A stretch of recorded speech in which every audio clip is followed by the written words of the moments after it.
Goeiedag. Good day, fellow South Africans. You know, there's that wonderful old book called Alice in Wonderland.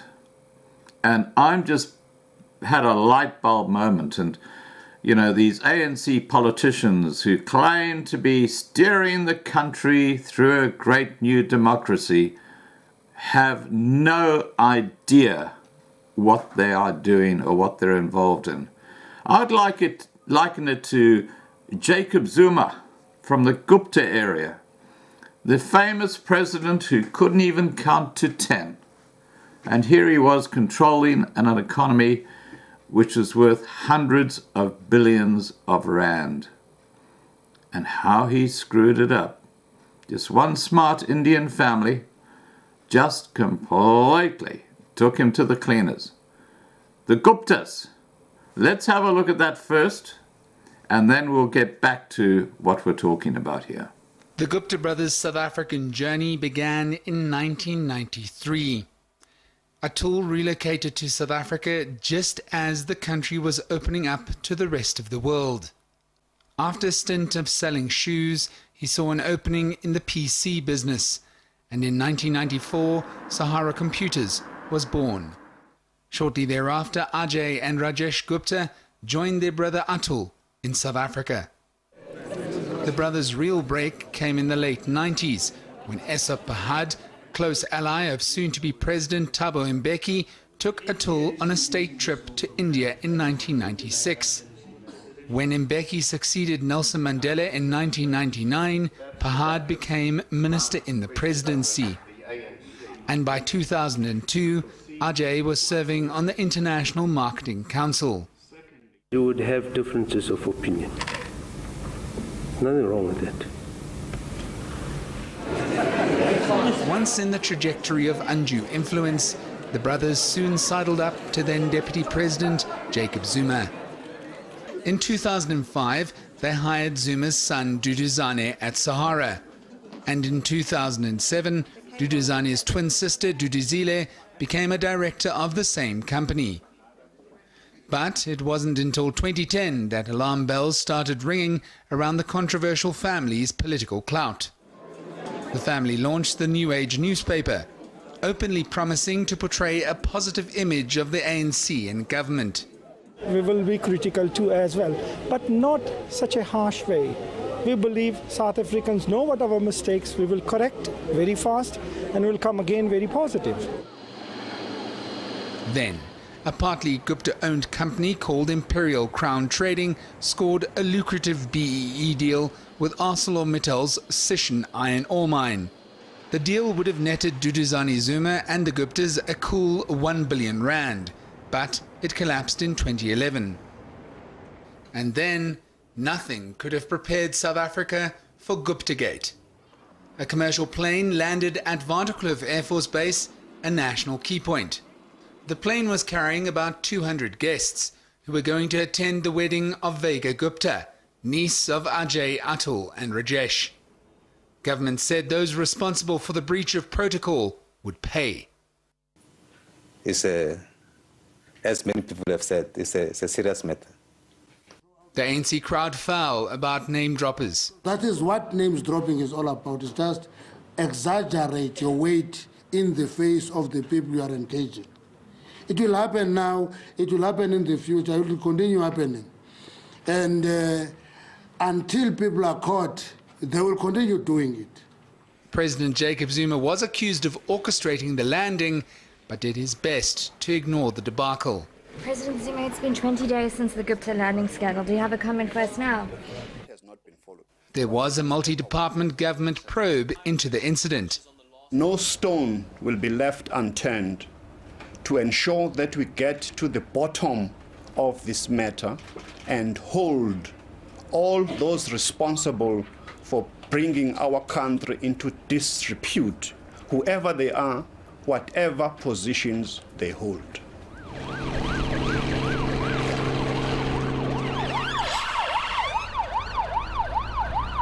The probe found that 194 government vehicles and 88 state vehicles had been used in the incident.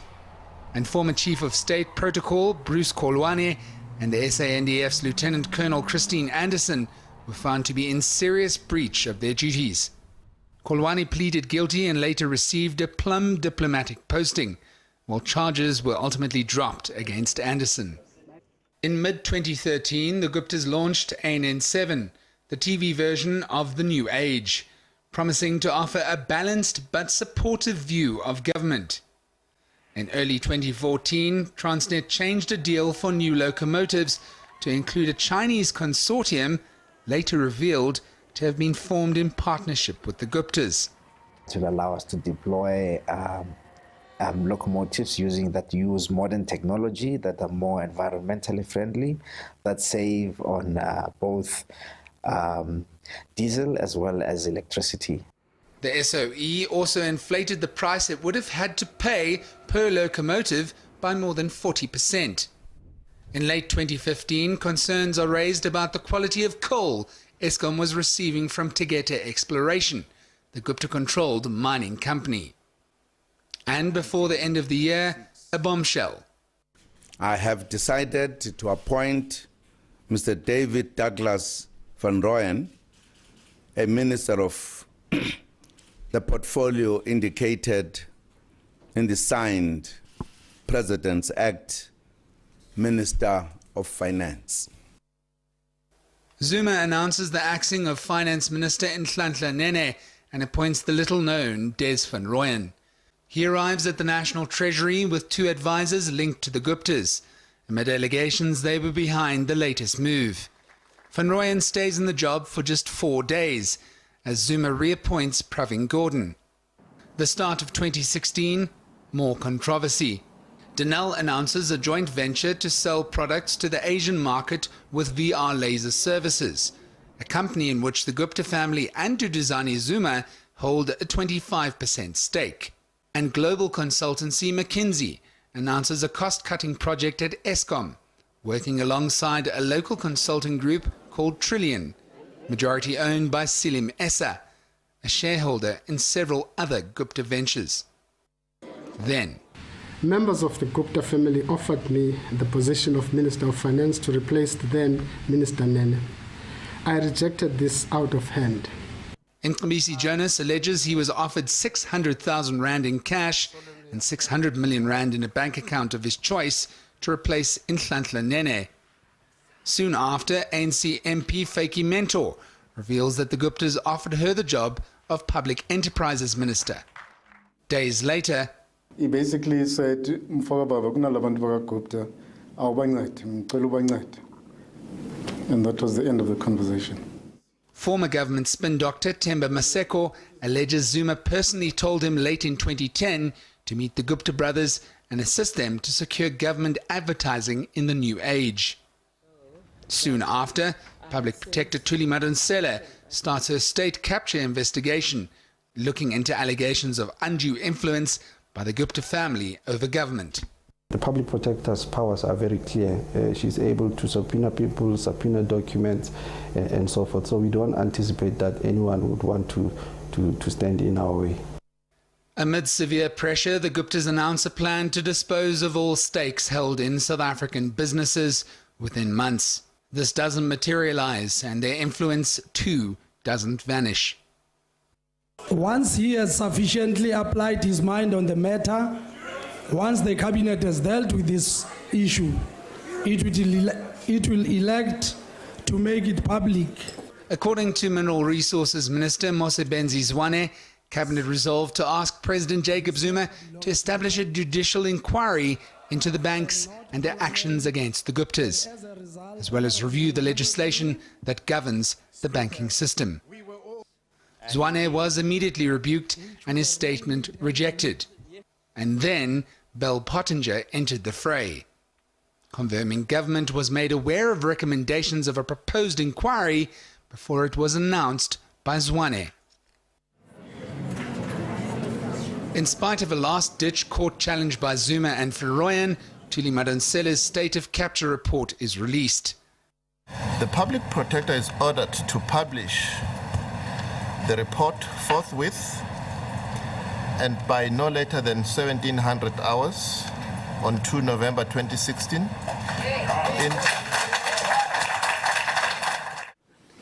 The report is damning. Phone records corroborated Jonas's claims about the finance minister post, and also showed Van Rooyen visited the Guptas every night for a week before he was appointed, and that Eskom's Brian Molefe was in constant contact with Ajay Gupta around the time coal mining contracts were secured for Gupta-linked companies. Madonsela recommended a state capture inquiry be put together by Zuma to probe the findings. In many ways, the State of Capture report was the beginning of the end of the Gupta empire. But there were still a few more twists to the tale. In April 2017, another late-night cabinet reshuffle. Malusi Gigaba is announced as finance minister, replacing Pravin Gordhan. I've decided to make changes to the national executive in order to improve efficiency and effectiveness. Brian Molefe was supposedly earmarked for the position after he resigned as Eskom CEO in the wake of the State of Capture report. But the man, largely seen to have opened many doors for the Guptas during his stint as Public Enterprises Minister, got the nod. Where I stand, I get called and instructed as to changes that are going to take place. I don't ask questions, I simply comply. The Guptas fought on for the banks to reopen their accounts and for their questionable deals with the state to continue, aided and abetted by Bell Pottinger. But in June 2017, it all got thrown into the public eye. The Gupta leaks painted a picture of an intimate partnership between the Guptas, Duduzane Zuma, government ministers and parastatal executives. And as much as the Guptas and their associates tried to fight it, We've only come onto their books in the past 2 years. Their companies have been supplying coal to Eskom for 40 years. No one is talking about those companies. Now, all I'm trying to say is I'm not trying to point fingers because I'm not in the finger-pointing business. But all I'm saying is if you want to get to the truth, open it up. the Gupta dynasty came tumbling down, piece by piece. A downfall seemingly prompted by the results of the ANC's Nasrec elective congress. Fingered in the Estina dairy scam, charges were laid against the infamous family, and their once untouchable Saxonwold compound raided. But the brothers remained out of public view, surfacing in Dubai, and have not yet returned to South Africa, even though their closest associates appeared in court to answer to allegations of state capture. Will the Guptas ever return to South Africa and face the music? Nicolaas Bauer, Johannesburg. Okay, as you saw, the Guptas are not the sort of people that a government really wants to do business with. You know, it's all self-interest and corruption and all the sort of shit that goes with it. But it gets even worse when you have whatever's left of South Africa, the old pre-1994 South Africa, being played with, being changed to suit the pockets and the corruption of people well placed in the ANC government. And what am I talking about here? I'm talking about the National Health Insurance. Now, we have touched on this before, but let me tell you what they're actually looking at doing. This is the ANC government, and this is how feral they are. Even in a country desensitized to bonkers ideas, the mutterings of Health Ministers William Mkhize about South Africa's plans for National Health Insurance, or NHI, were hard to stomach. For years, NHI has remained a noble pipe dream, stymied by unachievable ambitions and a funding requirement quite out of reach for a bankrupted country. Yep, you heard it right. South Africa is bankrupted. Consider the mass. This year, the government allocated 222.6 billion rand to healthcare. Most of the budget was earmarked for salaries. Get that? Most of the budget was earmarked for salaries. they've probably got 3 times as many people working there as they need to try and keep the unemployment figures down. And yet NHI, by the most conservative estimates, would cost more than the entire budget of South Africa. It's a staggering sum, especially when we don't yet know whether NHI will work. Well, why worry about that? Pull a Zuma. I can't count to 10. Doesn't worry me. Speaking last week as he revealed the results of 11 NHI pilot studies, Mkhize seems unchastened by the unconvincing findings. Though the pilots cost more than 4 billion rand, a team evaluating the project said they couldn't conclude it had improved the health of residents in any district where it was trialled. Yet Mkhize was adamant, NHI is going ahead. Damn the obvious glitches. This is why last week an NHI bill was delivered to Parliament. When pushed on how exactly it would work, Mkhize revealed a disturbing underpin for NHI. The government will bar people who have paid for private health care from seeing specialists, unless there's a compelling reason. Read the white minority population, probably the only people who are paying for private health care. He went on to say, "It is not my right to see a specialist because I can afford it. It is a distortion of how the system should be working." Well, the only distortion here, mate, is that these guys are actually paying for the health care. And what you're trying to do is to just completely destroy it. For Mkhize to begin dictating what medical care you can buy is a slippery slope. It's hard to disagree with the Capitalist Party, which argues that it should be outright tyrannical to vest responsibility for deciding who gets critical health care in the people least qualified to make that call. In other words, state bureaucrats. Here is a difficulty. To see too many scenarios in which doctors, nurses and specialists are not encouraged to flee rather than work in a system held together by a strip of plaster and noble intentions, and underneath the plaster we got a little bit of banana skin which is going to make it slip down the hill. During last week's briefing, Mkhize was visibly frustrated by the questions about the role of the private sector. Some people say NHI is unaffordable. What is unaffordable is the rising cost of private care, he said. He stressed that the public health sector is riddled with corruption and must be fixed. Okay, now, there are 2 really interesting points he makes. He says the cost of private health care is unaffordable. The only reason it is affordable is because people are paying insurance. And that is a system that is working. And the second point here, he says, he stressed that the public health sector is riddled with corruption and must be fixed. Well, guess who is not fixing it? Mkhize? Guess who is not fixing it? Now, Mkhize is right that medical aid is increasingly unaffordable, but the government isn't paying for it. The taxpayers who are already paying for the crumbling public service are then paying again for private medical aid out of their own pockets. Why pay more if the government can't be bothered to fix what it has? Mkhize's unconvincing answer is that the rich should subsidize the poor in the new scheme. Everything for free. And that's what's happening. I mean, you just have to look around the country, all these riots and protests. It's all about my back pocket. And what's actually happening, it's actually quite understandable to me what's going on.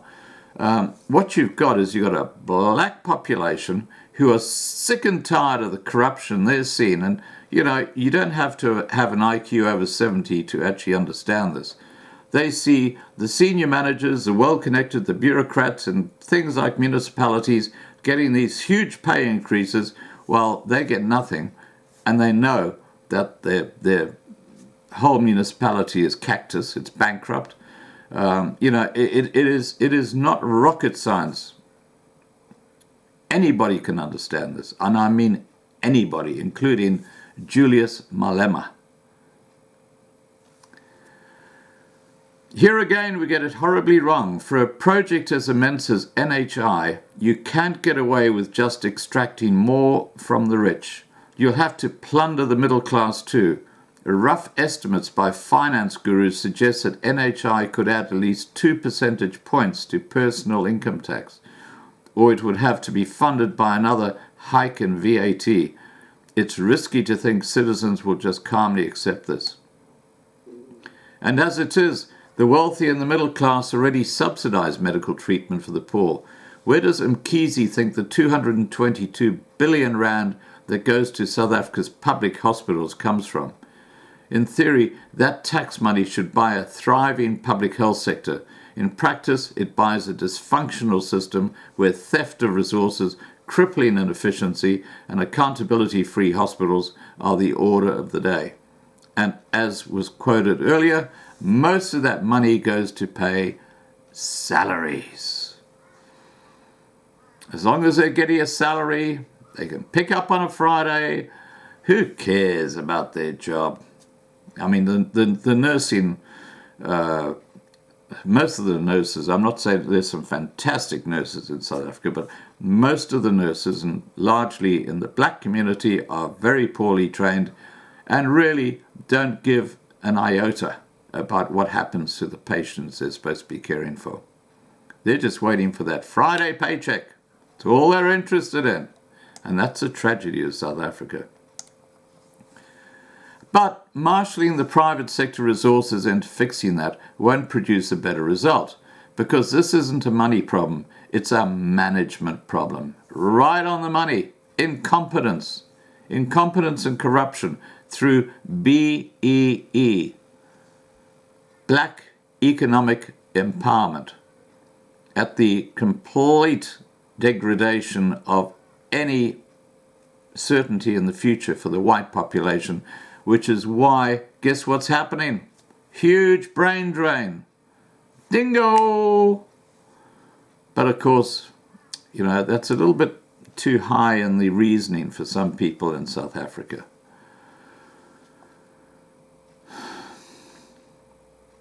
Perhaps Mkhize knows the problems. Perhaps he's just invoking the politics of desperation by launching a kite that has little hope of remaining in the sky, but abdicating responsibility and asking the private sector to fix what he won't means NHI is doomed to fail. And just for the record, 2 days ago I said the rand was standing at 14 rand 30 to the US dollar, when at the start of the weekend it was below 14 rand. It's now nearly dropped a rand in value just in a week. It's standing right now, as I'm looking at the live US dollar South African rand price, at 14 rand 75 cents to the US dollar. And this time last week it was about 13 rand 75 cents. You can see what's going on. Investors are flying the rand. All right, guys, please remember to subscribe to be kept informed, ring the bell for updates, and have a safe day. I'm going to stop using great, because I don't think one can say that with being real. Please be safe. Okay, guys, take care. Bye for now.